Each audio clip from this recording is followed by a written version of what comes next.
kept saying to me, Chris, what happened? Why are you panicking? What should we know? And finally, after about 30 seconds, I said, there's a ghost in my room. I didn't want to say that, but that was the truth as I knew it. And Jeff, luckily for me, since he was a child, had an interest in the paranormal. And so he began to ask me questions. And it was Jeff who, in the days following, began to record everything I was seeing, everything I was doing.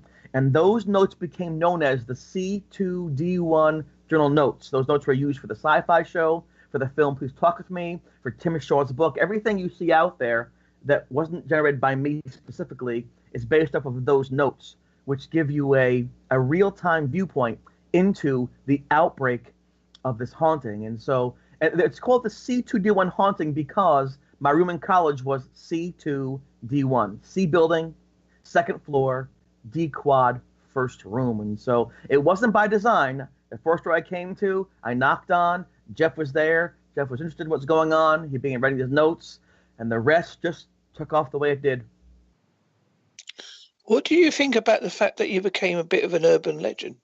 That is so bizarre. It's I have to laugh because, sometimes you want something so badly, it never happens. You can, work to do some goal, just doesn't work out for you. Other times, just by happenstance, by chance, you meet somebody, you make it a scratch-off ticket and win money. So I had no idea I became an urban legend until years later when people began to say, oh, there's this boy who talks to ghosts. He was in this place. People began looking for me, trying to find me and making phone calls. I had really put that part of my life away. And but like I said, sometimes it just seems like things are meant to be. And, it's funny now because I'm older, being called the Ghost Boy of Geneseo because I'm not a kid anymore. But, people find value in that, and it makes them remember their past. And that's okay. I can be called worse things than that. So, but it is a very bizarre thing to know that while I was living my life, people were talking about me and looking for me. Very, very bizarre. Now, how did your family cope at the time? At the time of the haunting, I did not try to tell them. I didn't want to make them worry. I was the first child.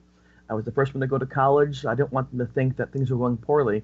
I did not tell my parents or any of my family until the haunting was almost over, not until late March. I wanted to survive on my own. I wanted to problem solve on my own. As young as I was, I wanted to be an adult.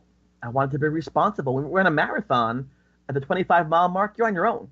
And so I wanted to keep it a secret from them. They didn't worry. However, when things got very bad, and the attacks began to happen, the physical attacks and things like that, I had to eventually call home, talk to my father and my dad and say, listen, Dad, something's happening here. I don't know what it is. It's real.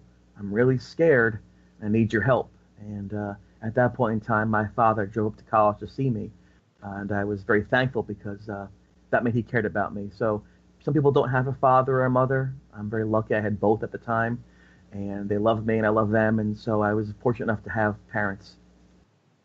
Well, it came through in the documentary that I watched that your father was very proud of what you did in the marathon running.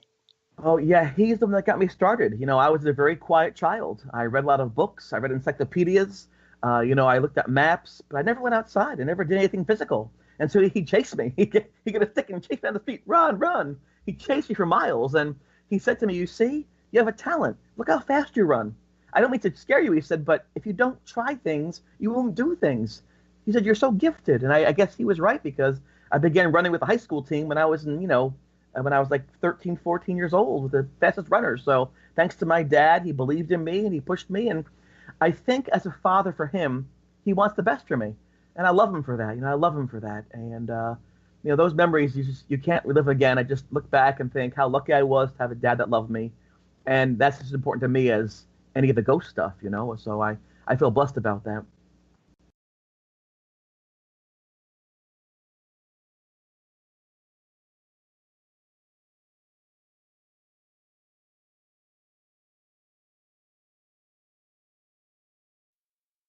Gave you the strength, I think, that you helped you out. I think so too. And like I said, I'm very blessed. My parents are both still alive.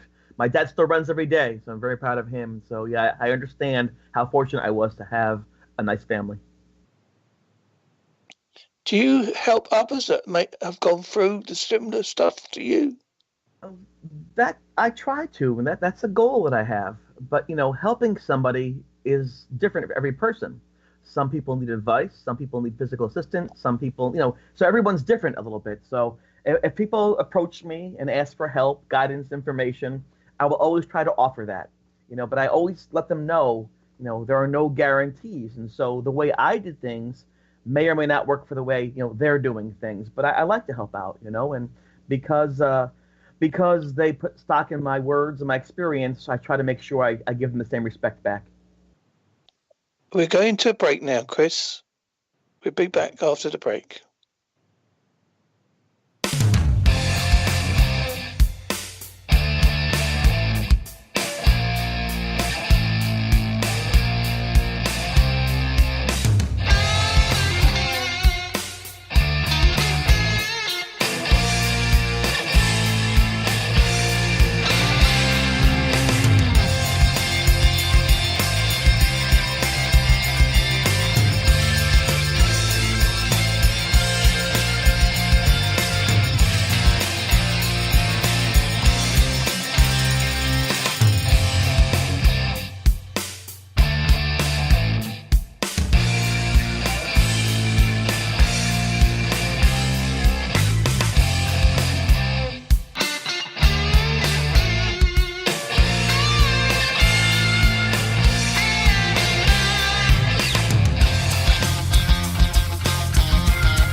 You are listening to WPHM Digital Broadcasting,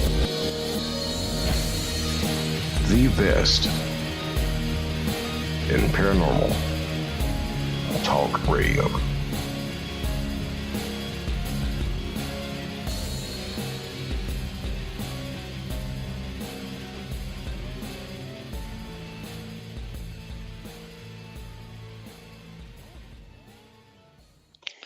Hi, welcome back. I am talking to the Halsey V. Mark Show.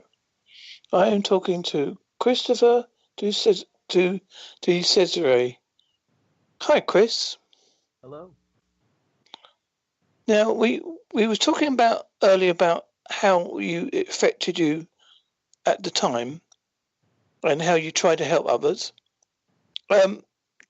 I personally myself have been through a near-death experience. Not as quite as bad as what you went through, but I can understand how it must have felt at the time.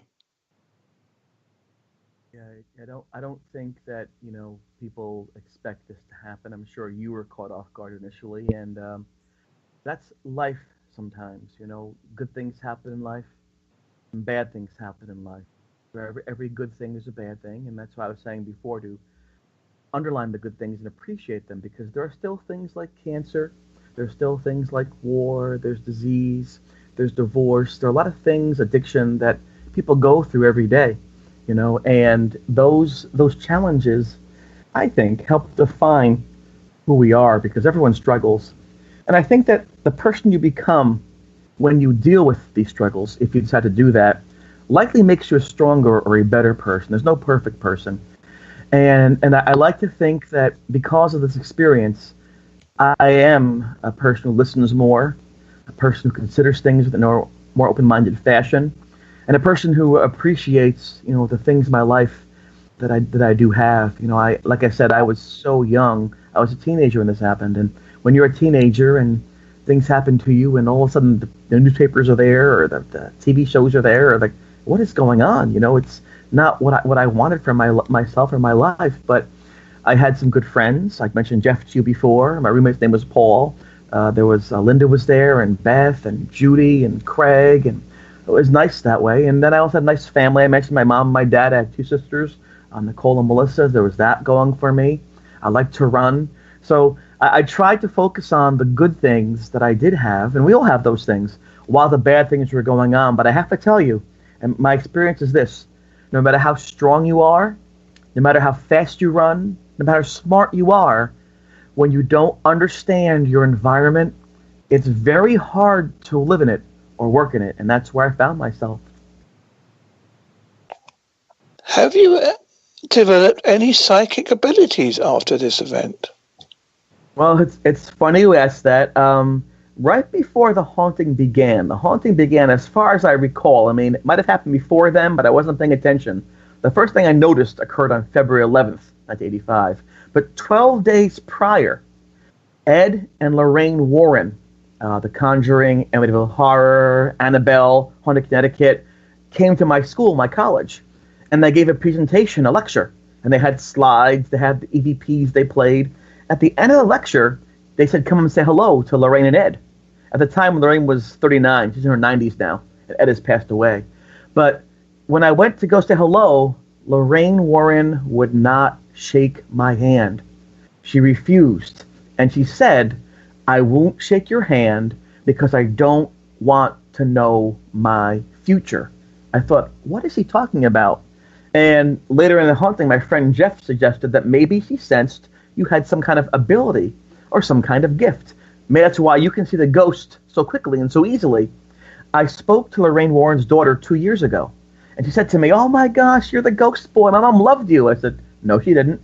She wouldn't shake my hand. She said, no. She respected you. She said that your aura was so powerful, it kind of like pushed out what she could read, and she was trying to, in a public event, read people. I said, oh, no wonder. So I never understood that.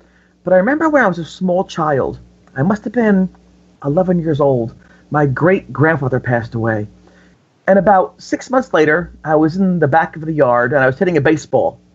And I went around the corner of the house. I went to go get it, and I got the ball, looked up, and there was my great-grandfather. 6 months later, he put his finger in his mouth, and he said, shh, like, don't tell anybody. So I thought, oh, my gosh, he's dead. So I actually saw a ghost as a small child, but I blocked it out.